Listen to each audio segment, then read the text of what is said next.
वाल्मीकि नगर उन्हीं के नाम पे बसा हुआ है। डाकू रत्नाकर एक समय ऐसा था कि बहुत क्रूर, बहुत खूंखार, लूटने वाला डाकू। अपने परिवार को चलाने के लिए उसने लूटपाट का रास्ता अपनाया था। और जब लूटपाट कोई करता है तो किसी की हत्या भी कर देता है, किसी को मारपीट भी कर देता है, डरा भी देता है। लेकिन एक दिन उसके जीवन में कहानी जो है कि एक नारद मुनि आए और उन्होंने राम से जोड़ दिया। उन्हीं की तपस्या वो करने लगे और तपस्या करते करते उनके चारों तरफ जो दीमक जो घर बना लेता है, बड़ी बड़ी ऊंचाई पे वो घर बनाते हुए दिखता है कि इतना उतना ऊंचा मिट्टी का ढेर है। उस ढेर को वाल्मीकि कहते हैं। इसीलिए ऋषि के रूप में जो वो तपस्या कर रहे थे उनका नाम ही वाल्मीकि पड़ गया। एक दिन जो डाकू था, किसी ने उसके जीवन में सही दिशा दिखाई।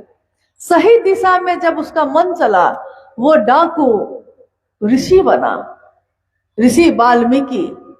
और रामायण जैसे महाकाव्य की रचना उन्होंने की।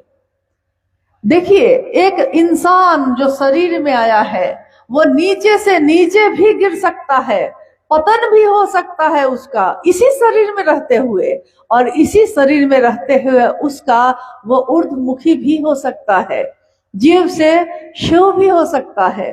तो जीव से शिव कैसे हुआ जाता है, इसका दृष्टांत आज इस युग में हम आप देख रहे हैं। उसको हमने साहब भैरवानंद जी के रूप में देखा। महादेव का शिष्य कैसा होता है, वह दुनिया को खुशी देता है, प्रेम देता है।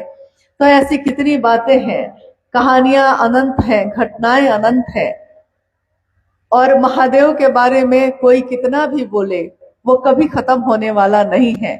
पूरा समंदर भी अगर पानी हो, स्याही बना दिया जाए उसको।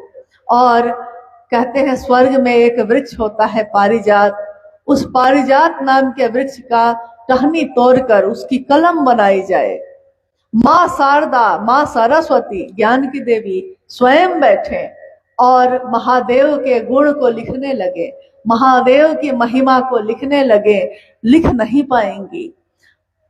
हरि कथा अनंत, हरि अनंत, हरि कथा अनंता।